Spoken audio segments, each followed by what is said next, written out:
My friends, welcome back. As you've probably noticed already, you've seen that there has been a massive upgrade with the clarity of these visuals. I do have a new camera. It's absolutely mad. This thing is so clear. It's like I can see my past and my future, you guys. And you know what? I think it's about time I see my barber again. I do need to get a haircut, so I'm looking crisp and sharp for the first match review of this Premier League restart against Aston Villa on Sunday. So you guys, it's going to be a massive beat for content. But in today's video, as you've seen from the thumbnail already, I will be talking about all things Kai Havertz.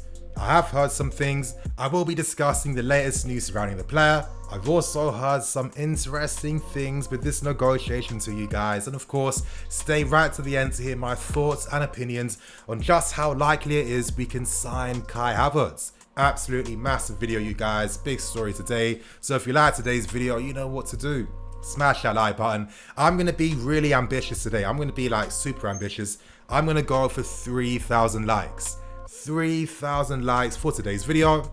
And without wasting no more time, we get straight into things. And I'm going to start off by giving you guys the current news that's coming out from the media at this point in time. Now, to kickstart today's video, some interesting news was released by the managing director of Leverkusen. His name is Fernando Caro, and he basically admitted that Kai Havertz could be potentially sold in this very window. He says that the player has a desire to move on to the next level, and it seems like Leverkusen won't stop him from moving on if the right offer comes in.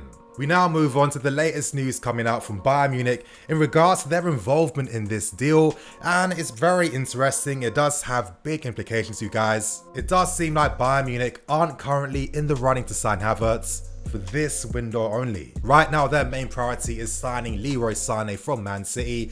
It seems like they will be playing close to around 50 to 54 million to sign Leroy Sané, and Bayern Munich don't have the funds to spend around 100 million to sign Kai Havertz as well. Who knows what could happen though, you guys, because reports had come out suggesting that Paris Saint-Germain, they are looking for a replacement for Thiago Silva, and it seems like they are turning their attentions to Lucas Hernandez from Bayern Munich.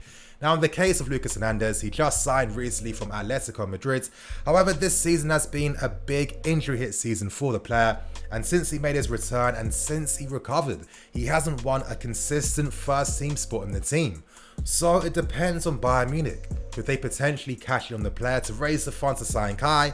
Maybe, but if you're asking me, I just don't think Bayern are that type of club. I feel like Hernandez will get another opportunity to really show himself and show what he can do. But anyway, you guys, getting back to Havertz, it seems like Bayern Munich are hoping to sign the player for next summer in a very similar move to what they did with Leroy Sané. Now, Leroy Sané's valuation last season was around 140 million, one of the most expensive value players across Europe. Now he's in his final year of his deal. His valuation has fallen dramatically. Now, Munich were hoping that they could secure the player for around 30 to 35 million.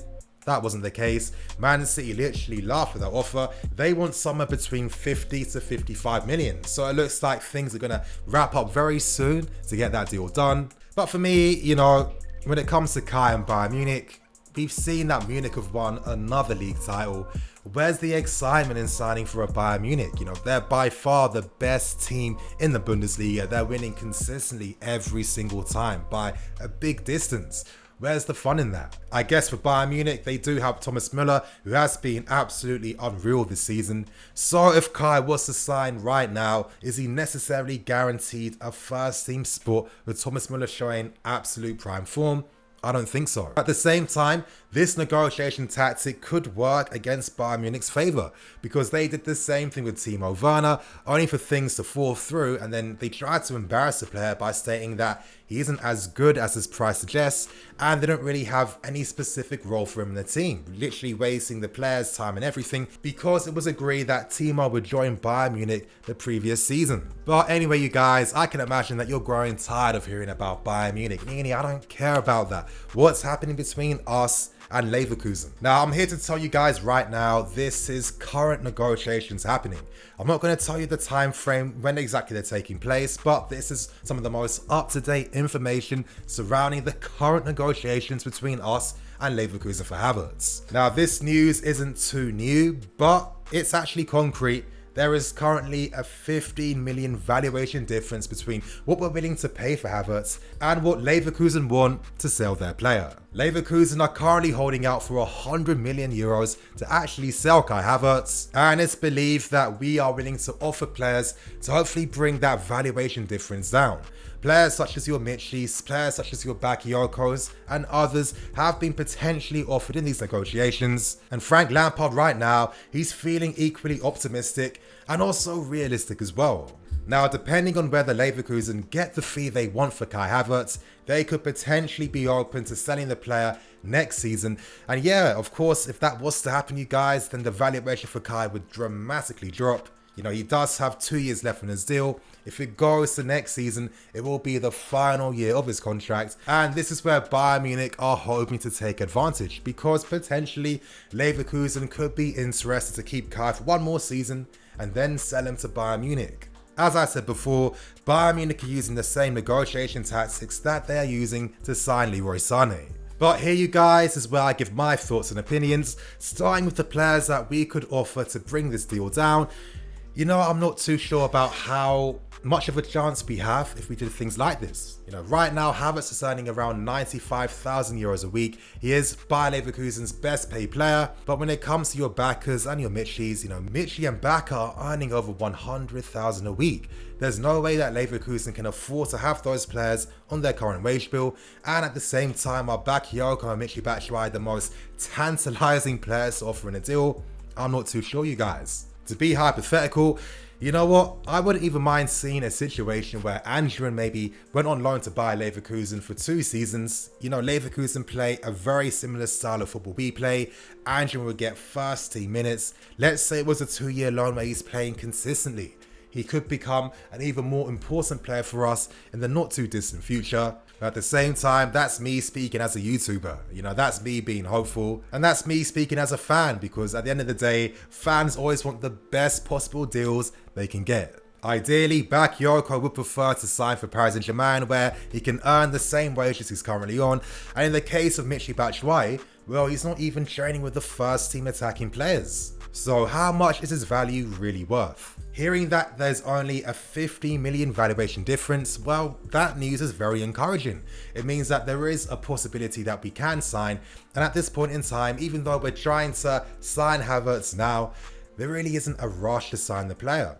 Let's hope that over time does favour us. And I think the one thing that could really help us to sign Kai is how well we perform when the Premier League restarts. If we're guaranteed to get a 3rd or 4th place spot where we're guaranteed UCL football, that boosts our chances of signing Kai incrementally. Of course, we've already signed Werner. We've signed Ziyech. These are tangible players that Kai can look towards when we're negotiating and persuading the player to sign for us, knowing that, okay, this isn't fantasy talk, this is the real deal. If I did sign for them, I'm signing for a club that could offer me all the things I need. I'm familiar already with teammates, I get to move to London, I'm competing in the Premier League, and I get to earn massive wages because the guy's earning 95,000 euros a week.